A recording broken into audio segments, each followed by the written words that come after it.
The camera cut to black. Then, boom, fire, pyro, a heartbeat of silence. The sold-out arena in Las Vegas exploded into chaos as the Titantron flickered to life. The words, "Legacy has a new name," appeared in blazing white letters over a storm of red and gold lightning. Michael Cole's voice shot through commentary. "What? What is this?" And then she stepped out. Not to the screech of metal or hip-hop braggadocio, but to the low, haunting twang of a Japanese shamisen layered under a pulsing modern beat. The lights went crimson. Smoke poured across the entrance ramp. Arissa Le Brock, tall, powerful, half samurai, half gladiator. Her long braided hair swung like a whip over the shoulder of a custom jet-black robe, embroidered with a silver dragon and red kanji that read, "Unbreakable." The daughter of action legend Steven Seagal and model Kelly Le Brock, she walked to the ring like she owned time itself. Calm, eerie, and impossible to ignore.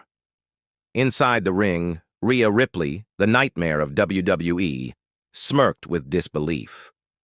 "This better be a joke," she muttered, cracking her knuckles. Dominic Mysterio on the outside looked like he'd seen a ghost.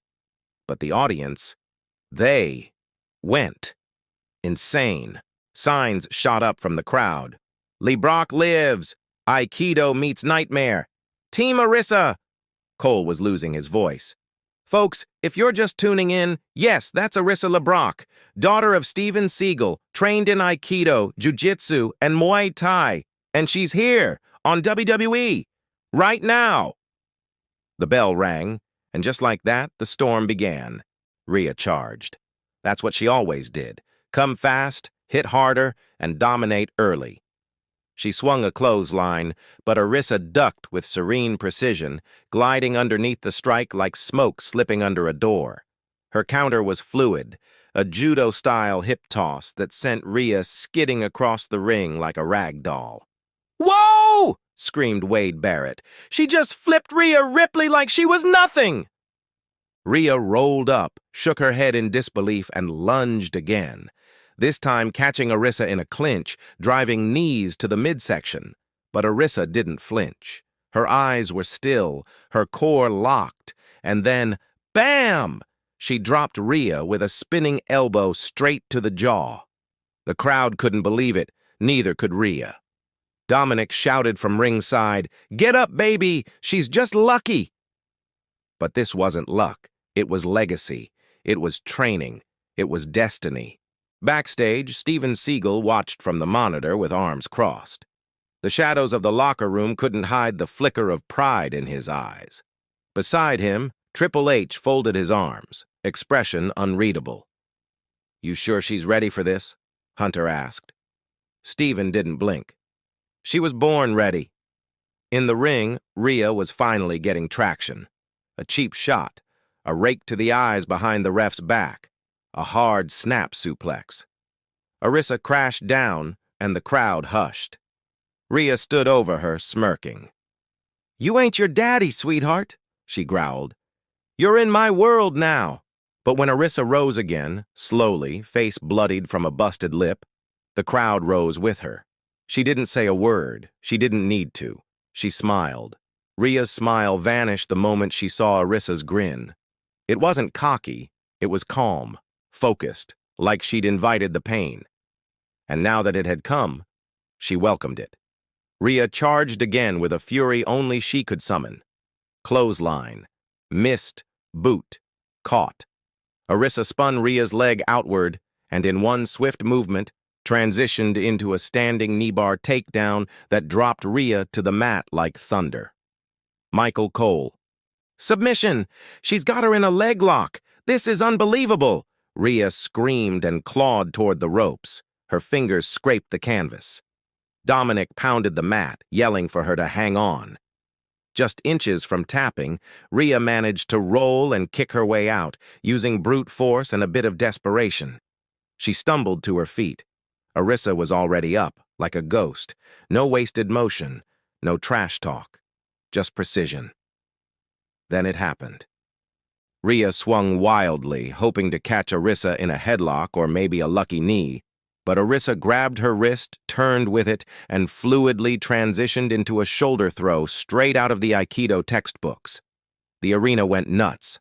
Half were shouting, half were stunned silent. Wade Barrett. I've never seen technique like this in WWE. It's like she's fighting differently, like she's using her opponent's force against them. Cole added, breathless. That's exactly what she's doing. That's Aikido, and she's blending it with modern MMA. This is revolutionary. Arissa stood over Rhea, who clutched her shoulder in pain. She could end it now. The crowd knew she could. But she didn't. Instead, Arissa reached down and offered her hand. The crowd gasped. Rhea stared at it like it was a snake. She didn't trust it, and slapped it away, spitting on the mat. She shoved Arissa back and snarled, I don't need your pity. Arissa didn't respond, but her eyes, cold, still, warrior's eyes. Backstage, the locker room was glued to the monitors. Becky Lynch, Bianca Belair, Liv Morgan. Even Charlotte Flair had paused in the hallway. Who is this girl? Bianca muttered. Becky crossed her arms. She's a threat. That's who she is. Charlotte just smirked. She's gonna shake this place to its core. Back in the ring, the momentum was shifting again. Rhea, stung by embarrassment, roared to life. She pummeled Arissa with fists, elbows, knees, dragged her into the corner and hammered her into the turnbuckles. Then came the exclamation point. Rhea hoisted her onto her shoulders for the riptide. Cole screamed, "This could be it! Ripley's gonna end it!"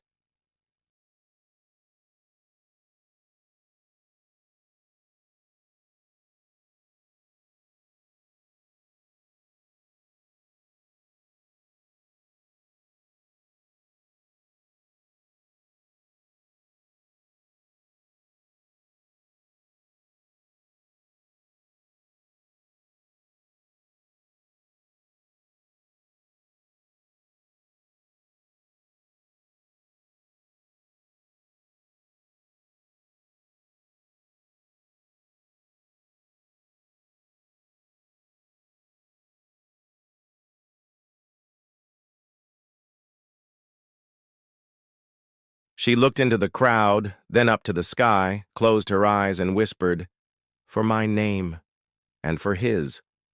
Backstage, Steven Seagal finally smiled. "She did it," Triple H muttered. "She actually did it." Seagal didn't blink. "She's only just begun." Backstage chaos erupted like a wildfire.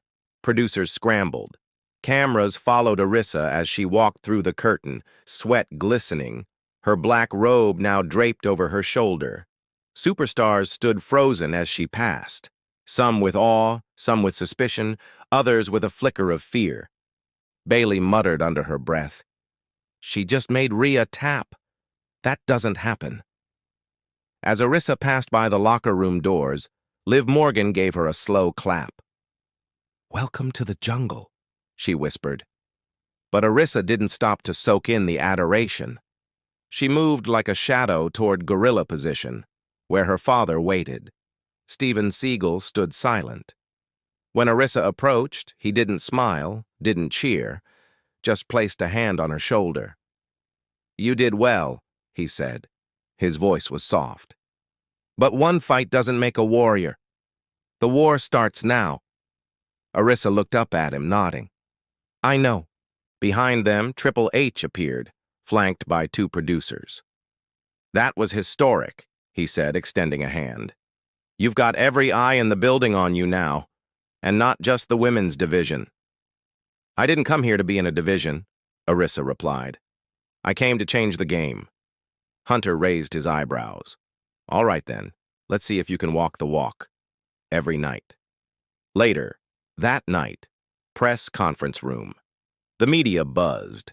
WWE rarely did press right after a single match, but this wasn't a normal night.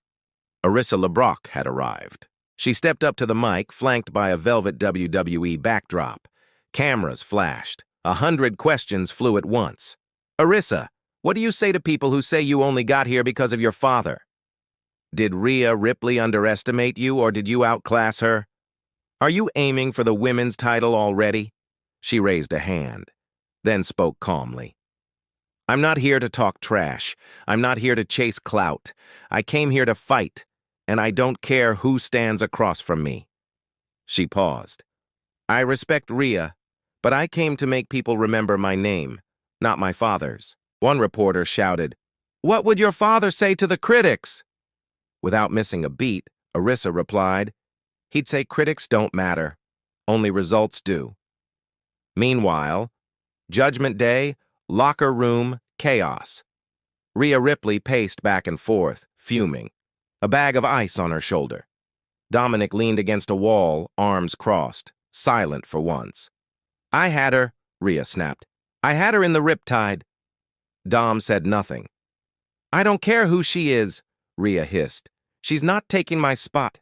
She's not me. Finally, Dom spoke. You tapped, Rhea. She froze. The tension thickened. You saying that was my fault? She growled.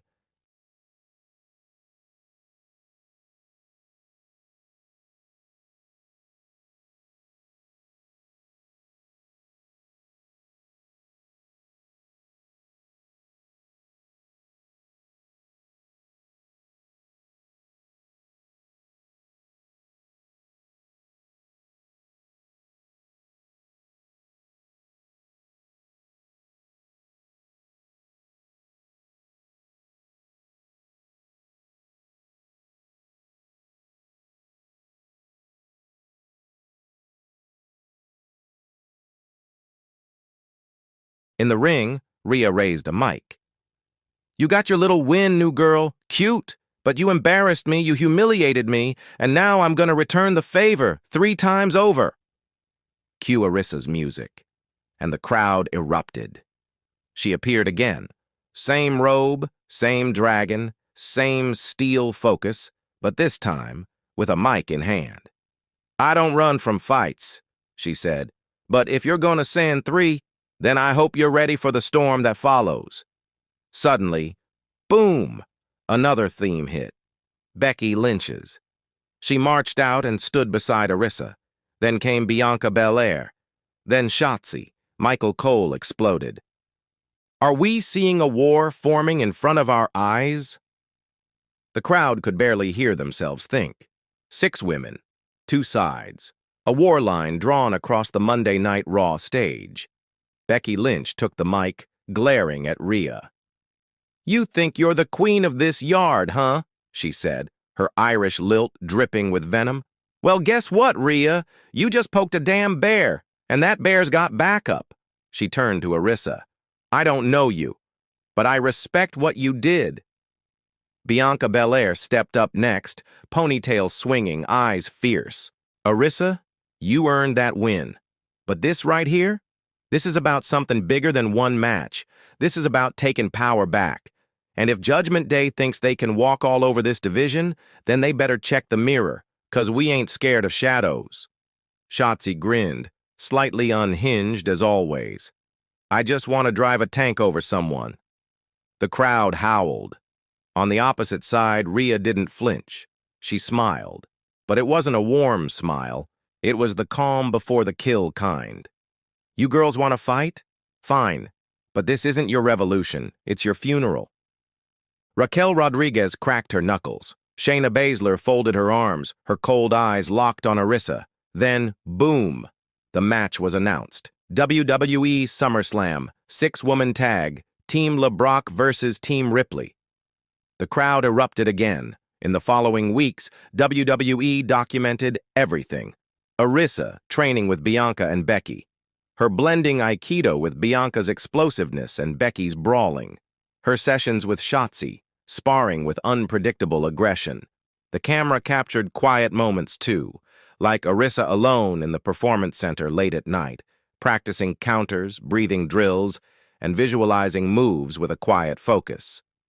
In an interview segment, Arissa was asked, Are you ready for the pressure of WWE's biggest stage? She looked into the camera and answered, I was raised in the eye of the storm. I don't fear pressure, I become it. SummerSlam, night of the match. The arena was packed. 70,000 fans screaming. The stage was massive, a wall of fire and steel.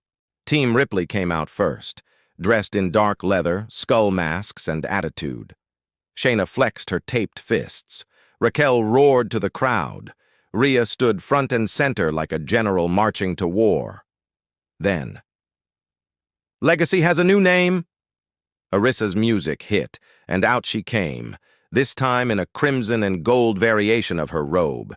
Behind her, Becky, Bianca, and Shotzi, ready for battle. The teams entered the ring.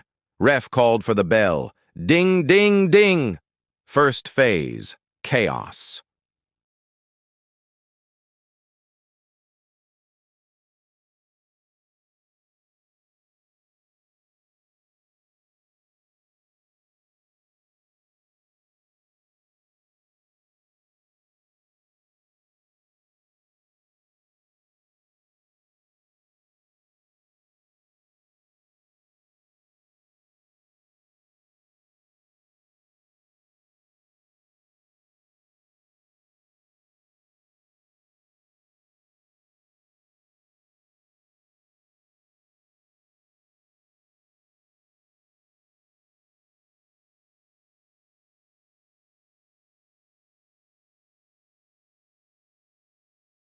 Le Brock. They locked up. Rhea with the headlock. Arissa reversed. Hip toss. Rhea landed, rolled, and slapped the mat. They circled again. Kick, block, elbow, counter. Then, Arissa landed a spinning back fist that rocked Rhea to her knees. Cole shouted, "She caught her again! Arissa's got her number!" Rhea, furious, tackled Arissa into the corner, pounding her with shoulder strikes. The ref pulled her off, but the damage had been done. Still, Arissa rose again, wiped blood from her mouth, smiled. Third phase, collapse into chaos. All 6 women brawled now, bodies flying. Shotzi dove from the top rope to the outside. Shayna locked in a choke on Becky. Bianca and Raquel crashed through the barricade. It came down to Rhea and Arissa again, alone in the ring. Rhea tried the riptide again. Arissa slipped behind her, reversed it, into a seamless arm trap triangle choke. The crowd went wild. Rhea flailed, screamed, tried to fight it, but Arissa tightened her legs, pulled, flexed. Rhea tapped again. Ding, ding, ding! Team Le Brock wins. The stadium thundered. Becky lifted Arissa's hand. Bianca hugged her. Shotzi screamed, "We did it!" The camera zoomed in on Arissa, standing tall. Then it cut to Steven Seagal in the front row, stoic, proud, unmoving. Just a whisper from him. "She's not a star. She's a force." Backstage after the match, chaos turned into celebration. The hallway outside the locker room pulsed with energy. Producers clapped. Crew members gave nods of respect. Security could barely hold back fans and reporters trying to sneak a glimpse of the woman who had just tapped out Rhea Ripley, again, on the biggest stage of the summer. Inside the locker room, Becky, Bianca, and Shotzi popped open sparkling water bottles in lieu of champagne. Someone blasted music. But Arissa? She sat quietly on the bench, wrapping a fresh bandage around her wrist. Becky leaned in, raising an eyebrow. "You just choked out the most feared woman in WWE, twice. You can crack a smile, you know." Arissa finally looked up, a faint curve of amusement on her lips. "This was just chapter 1. Bianca laughed. "Girl, if that's chapter 1, I'm scared to see chapter 2. Shotzi, already dancing on a bench, shouted, "Let her write the whole damn book." Later that night, exclusive interview WWE.com uploaded a post-match exclusive. Arissa stood alone, hair still damp, gear still sweat-stained, eyes sharp. The interviewer asked, "What's next for you, Arissa?" She stared directly into the lens. "I didn't come here to be a side story. I came to rewrite the main event. Rhea Ripley was the first step. The next step," she leaned in, "is the gold. Next week, Raw." The crowd was buzzing with anticipation all night. Chants of "Le Brock" broke out during unrelated matches. WWE merch booths couldn't keep her new unbreakable shirts in stock. Midway through the show, a video package aired. Black and white footage of her debut, her training, her moments backstage. Then a final gold-tinted frame. Next Monday, Arissa Le Brock announces her intentions for WWE Gold. The internet exploded. Twitter trends.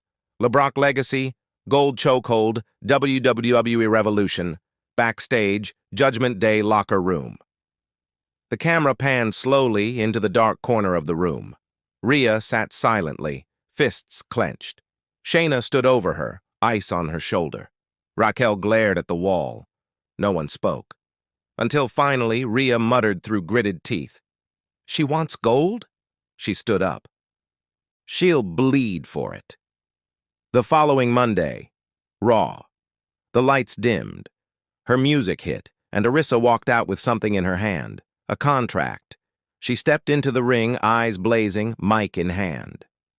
"I didn't grow up in wrestling rings," she said, her voice echoing through the crowd. "I grew up on movie sets, in dojos, in shadows.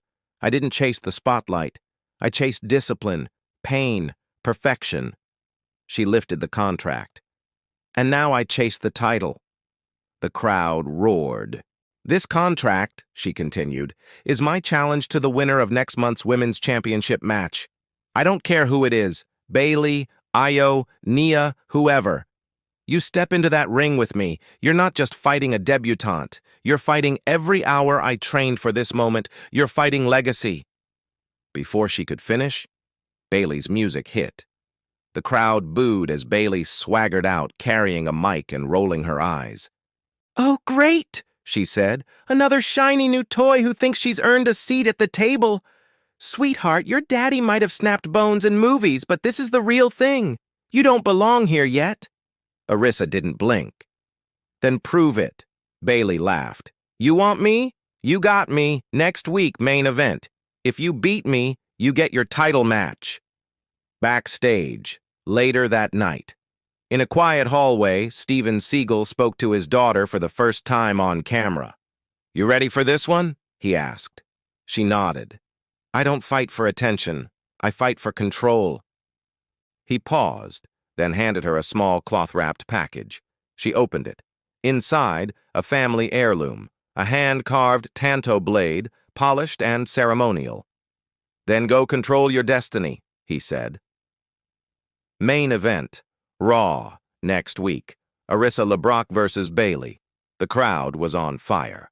Bayley mocked her early, taunting, slapping, feinting attacks. She danced around her, laughing to the crowd. But Arissa didn't flinch. She waited, calculated. Bayley went for a neckbreaker. Arissa reversed, transitioned into a judo takedown, mounted her, went for an armbar. Bayley barely escaped to the ropes. 15 minutes in, the crowd was screaming. Bayley gave her everything, but Arissa took it and gave it back harder. Spinning back elbow, standing triangle, side kick to the ribs, then chokehold. The same one she used on Rhea, the same one again now. Bayley screamed, flailed, tapped, ding, ding, ding. Michael Cole exploded. "Arissa Le Brock has just defeated a former women's champion. She's going for gold." As her music played, the screen faded to black, then cut to a single chilling image. WWE title match announced for Payback. Arissa Le Brock versus Iyo Sky. First time ever.